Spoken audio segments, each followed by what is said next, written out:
Episode में मैंने सुनाई है, उसमें आपने सुना अब तक कि कमांडिंग ऑफिसर रात के समय मीटिंग से होकर वापस आते हैं और वो बताते हैं कि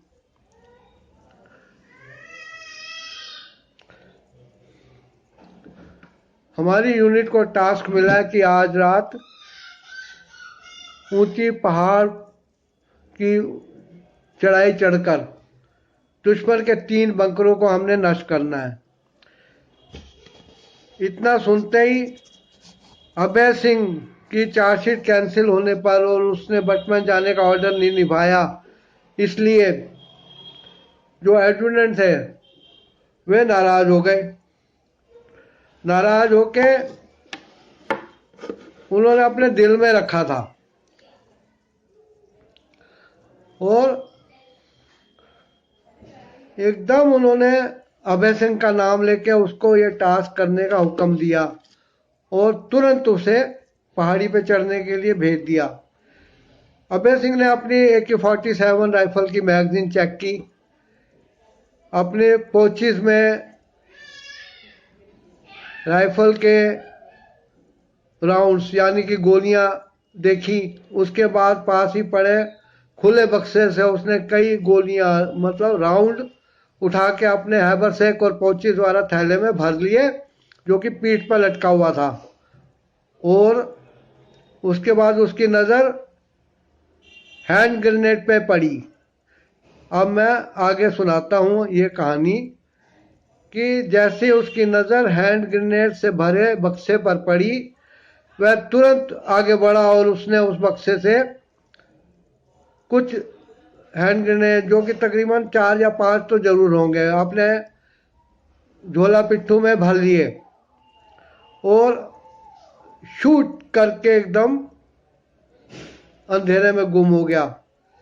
हम सब यानी कि कमांडिंग ऑफिसर 2IC एडजुटेंट और हम सब, ये वो रावण जैसे मूछों वाला जवान सुना रहा है कहानी मेरे को। हम सब अंधेरे में आंखें गड़ाए उसे देखने का प्रयत्न करते रहे, लेकिन वो अंधेरे में कहीं दिखाई नहीं दिया। उसके बाद अचानक एडजुटेंट और हम सब जो कि ऊपर की तरफ देख रहे थे, हमें पत्थर खिसकने की आवाज़ें आने लगी, जिससे हमें पता लगा कि वो कितनी ऊंची चढ़ाई चढ़ चुका है और कहाँ पर है। उसके बाद चुप्पी छा गई। हम सुबह तक इंतजार कर सकते थे उसका, इसलिए हम बिना हिले डुले वहीं खड़े रहे। हम सब के हाथ में अपनी अपनी राइफल और स्टेन गन वगैरह थी, रिवॉल्वर थे, और हम देख रहे थे कि अभय सिंह हमें कोई ऊपर चढ़ने का इशारा करता है, लेकिन तभी ऊपर एक के बाद एक धमाके होने लगे। इस पर कमांडिंग ऑफिसर ने तुरंत आगे बढ़ के कहा, अरे ये तो हैंड ग्रेनेड के फायर है।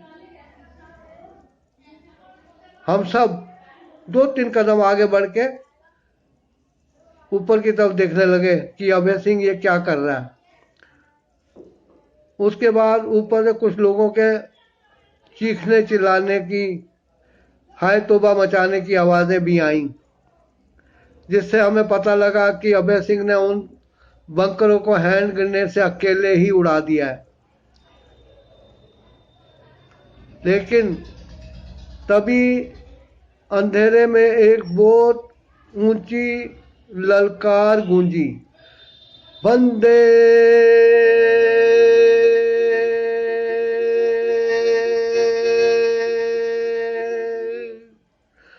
और शांति मच गई।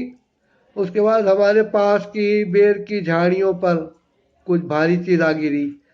हमने आगे बढ़ के देखा तो अभय सिंह का शरीर था। उसके माथे में गोली का एक सुराख हो चुका था और उसके प्राण पखेरु देश पर निछावर हो गए थे। उसके माथे से खून बह रहा था। उसकी खुली आंखें खून से नहाई हुई थी, उसका खुला मुंह जिसमें बहता हुआ कुछ खून गिर रहा था। हम दहशत के मारे एकदम झाड़ियों में गए और हमने झाड़ियों के कांटों की परवाह न करके अभय सिंह के शरीर को बाहर निकाला और पास ही के एक टेंट में रखी चारपाई पर उसे लिटा दिया। लेकिन अब कुछ बाकी नहीं था, सिर्फ ये था कि अभय सिंह शहीद हो गया। एडजुटेंट जिसने कि अभय सिंह को शहीद होने का काम करने के लिए बताया और बदले की भावना से उसे अकेले ही फाड़ी पे भेज दिया, जोर से चीखा और उसके पैर पकड़ लिए।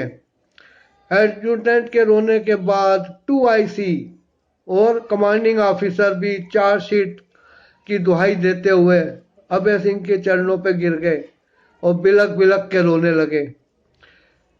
ऐसा था ये हमारा शहीद अभय सिंह, जो कि गाजियाबाद का नाम रोशन कर गया।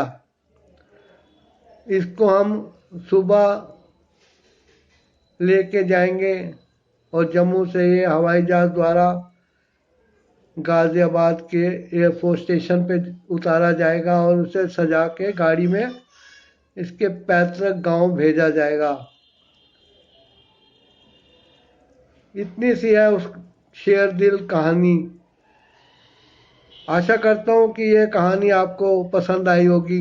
अगर पसंद आई है तो इसे लाइक कीजिए, शेयर कीजिए अपने ग्रुप में, और इस चैनल को यदि आपने अभी तक सब्सक्राइब नहीं किया तो नीचे दिए हुए लाल सब्सक्राइब के बटन को क्लिक कर दीजिए और साथ ही नोटिफिकेशन बेल आइकन को भी प्रेस करिए ताकि मेरी